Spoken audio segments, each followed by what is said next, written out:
All right. Okay, an update on my gear. All right, a couple of new things, really. So I have the new jet seat from Andre. Takes a little bit of time to get here in North America, but one thing I have noticed, it's a lot stronger than the other one. So I'm having to work down all my settings, especially for the engine rumble. And I'm going to talk to F410 about that, because the overall controller doesn't appear to be working for me right now. I'm on the beta team, so I've sent him a quick message and we'll see how we get on with that. And then I have a Gunfighter 3, kind of a long story, which we don't really want to go into, but I mean, obviously the stick top is identical, same buttons and everything, but the base is quite a little bit different. It's taller and it has a much nicer way of getting into the gimbal, because instead of this having to remove all these and then take out the 4 screws, on this one it's just these 4, and then this comes off and the whole thing will just pull out. Obviously you have to take the base off first. The screws are exactly the same on the bottom, so it was a pretty much plug and play for me going in. And then the what used to be the red black box is now black box. Not sure why. I didn't mind the old one. It was made of metal, you know. But anyway, it doesn't seem to make any difference. Though there is, when I loaded it, I did notice there was black box version 1 and black box version 2.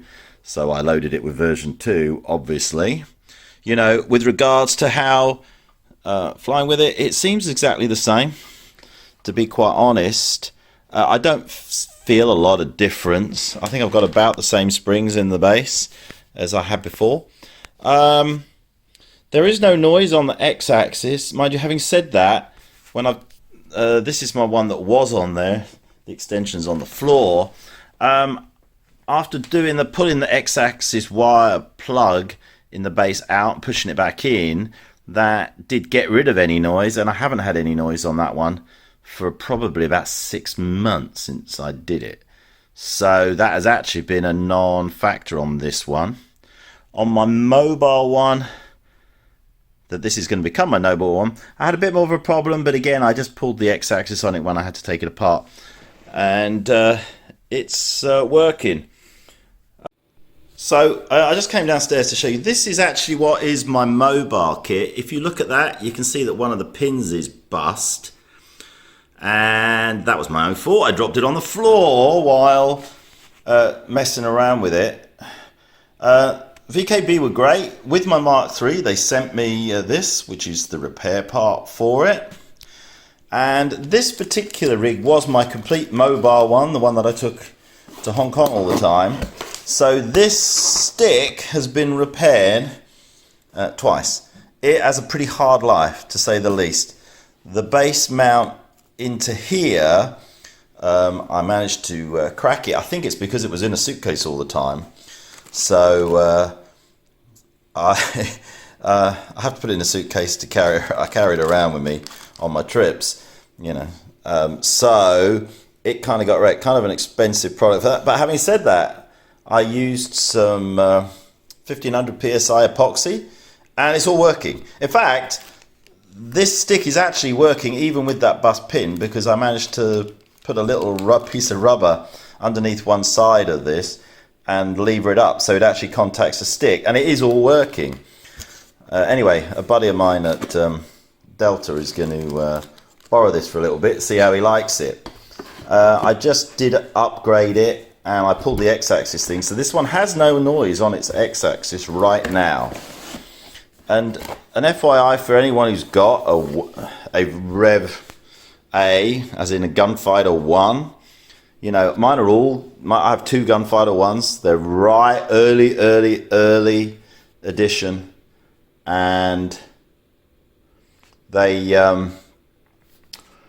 there is an upgrade kit available for them now from VKB. So I'm actually just talking to them about that, about getting hold of those. Okay, so I'm back upstairs.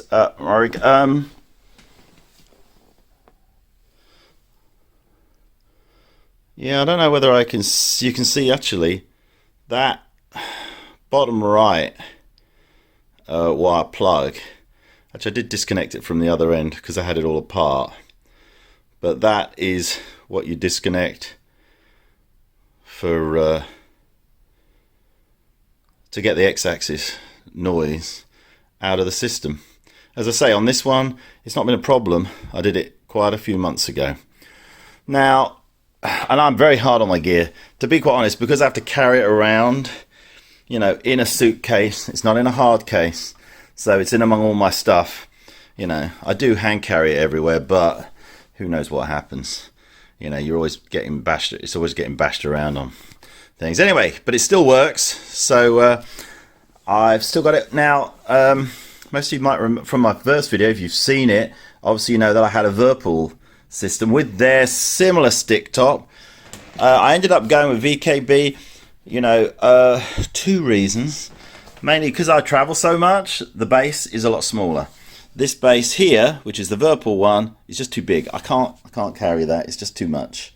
All right. This small one is just perfect. And the other point is the stick top has extra buttons on it because this is the Pro version. So this one here being the 4-way plus press, and which is the other one. I think it's this one down here that's different on the Whirlpool, which is also 4-way plus press. And now I think Whirlpool have a new version out, but obviously I haven't got that because I have 3 of these stick tops right now, and actually I have 3 bases, and then I also have a Thrustmaster Warhog stick top with the VKB conversion on the bottom. So yeah, but because I like to use the same stick top at home and on the road, you know, I basically stick to that because it works well for me. And then over here we have the this was the space one from Whirlpool that I got. Yeah, it's kind of sad, but actually what I use it for is my lantern in the back seat of the F14, because it just makes it easy because I don't have to mess around. You know, whenever I'm in the back seat, if I want to use the lantern, then that's it, and off I go. So yeah, bit sad, but it works well. And yeah, I've had no problems with the Whirlpool one, you know, though having said that, it has a much easier life because it just sits there and actually doesn't get used that much. I'm still using the Warthog throttle. It's got a burner D10 in it right now, which is the one that's available to everybody online. It just gets a friend to 3D print it, and it's brilliant. Actually, it saves me so much gas.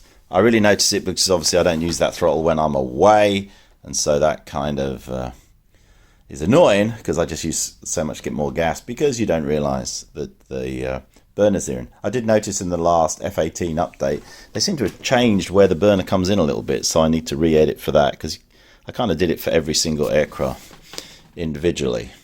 Anyway, that's my update. Okay, Mark III. Yeah, it's good. Obviously, I haven't had it long enough. You know, for those of you who are already flying with a Mark 1, I don't know. Would I upgrade? I don't know, really. You know, I did because I broke that one downstairs, and then I just found out that you can get the upgrade kits that I mentioned earlier. So, you know. But anyway, if you've got any questions, obviously you can just send them to me. And I hope that is a little bit helpful. All right. I will say that VKB support has been excellent. You know, I've had one X-axis PCB sent to me that I fitted for free, and they sent the new little piece in with my Gunfighter 3 for free to fix the one downstairs. So there you go. I've liked the support. It's been very good. All right. And I think that's about it. Cheers, guys. Bye.